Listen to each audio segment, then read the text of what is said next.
सुप्रभात। जैसा कि आप सभी को मालूम था, पता है कि कल मुंडा मानकी शासन व्यवस्था का विषय वस्तु था, तो आज मुंडा मानकी शासन व्यवस्था का प्रश्न उत्तर किया जा रहा है। तो चले स्टार्ट करते हैं।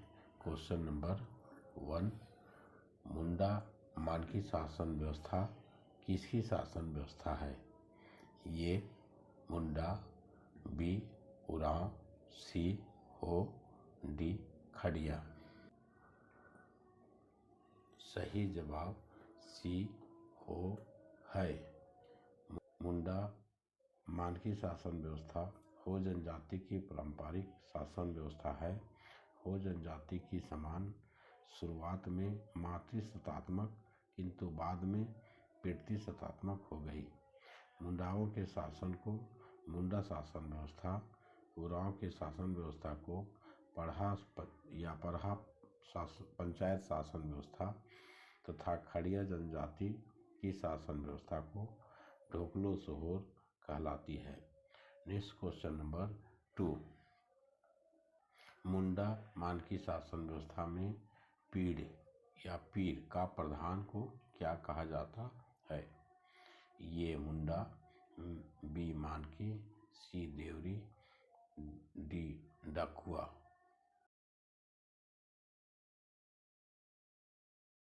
सही जवाब बी मानकी है। पीर का प्रधान मानकी या मानकी पीर होता है। मुंडा गांव का प्रधान होता है, जबकि डकुआ मुंडा का सहायक होता है। नेक्स्ट क्वेश्चन नंबर 3, निम्न में से पीर या पीड़ कौन है? ये शारदा, बी बारा, सी थाई, डी सभी।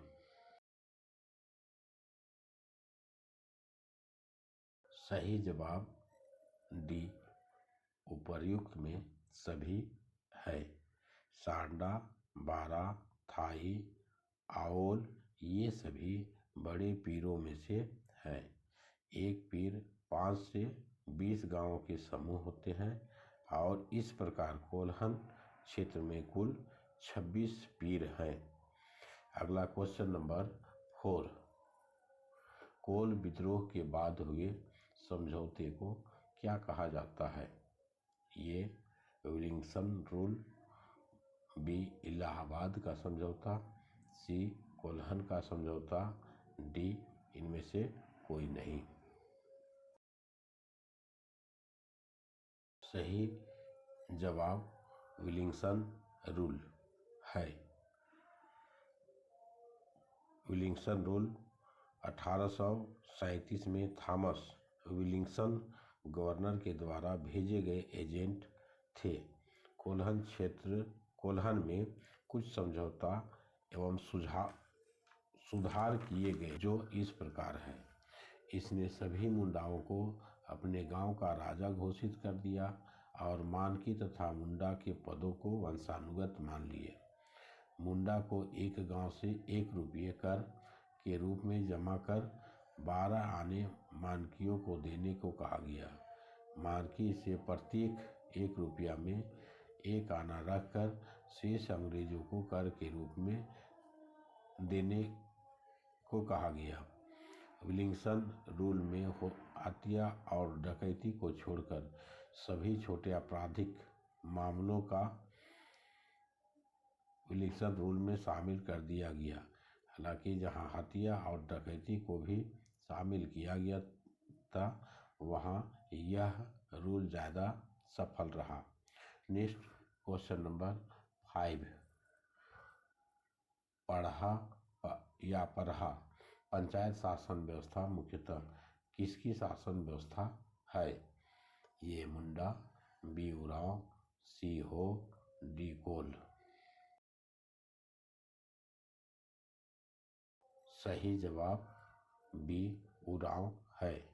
मुंडा जनजाति की शासन व्यवस्था से मिलती जुलती शासन व्यवस्था पढ़ा उरांव जनजाति की शासन व्यवस्था है। पढ़ा पंचायत में पुरुष और महिला दोनों भाग ले सकते हैं, जबकि मुंडा शासन व्यवस्था में नहीं। यह पढ़ा पंचायत की विशेषता है। Next question number 6। पढ़ा पंचायत के बारे में सही कथन चुने। 1. पढ़ा गांव का समूह होता है। 2. पढ़ा पंचायत 3 स्तरों में विभाजित होता है। 3. पढ़ा पंचायत का प्रधान पढ़ा राजा कहलाता है। A 1 2 3, B 2 3, C 1 2, D 1 3।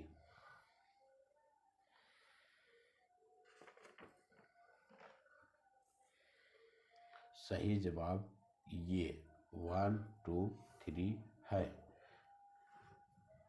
पढ़ा पंचायत 3 स्तरों में होता है।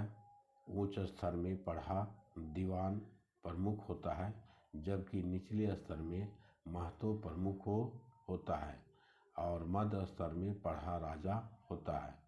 पढ़ा दीवान पढ़ा राजाओं के मध्य समन्वय स्थापित करने का काम करता है। Next question number 7। बैगा कौन होता है?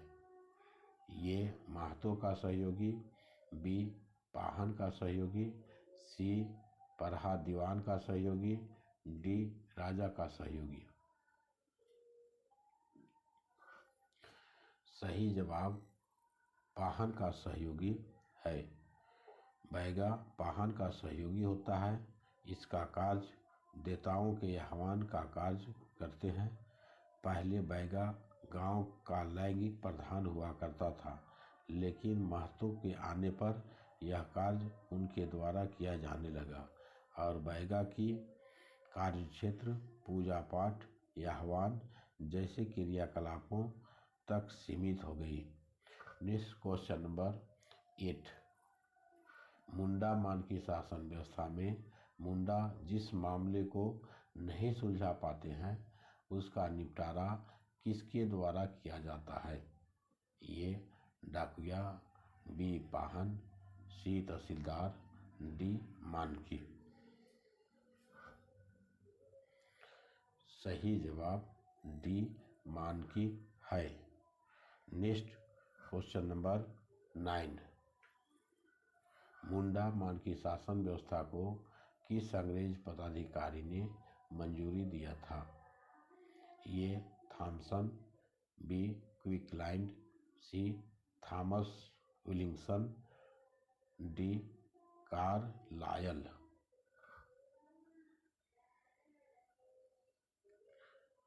सही जवाब सी थॉमस विलिंगसन है। अगला सवाल, अगला क्वेश्चन नंबर 10। निम्नलिखित में से किस शासन व्यवस्था को भारत में प्रथम जनजातीय गणतांत्रिक व्यवस्था के रूप में जाना जाता है?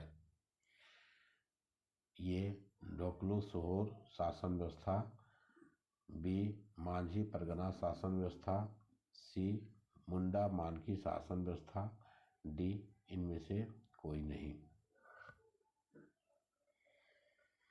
सही जवाब मुंडा मानकी शासन व्यवस्था है। अब इसके बाद अगला दिन का विषय है झारखंड के सदान। तो अब मिलते हैं अगला वीडियो में। धन्यवाद।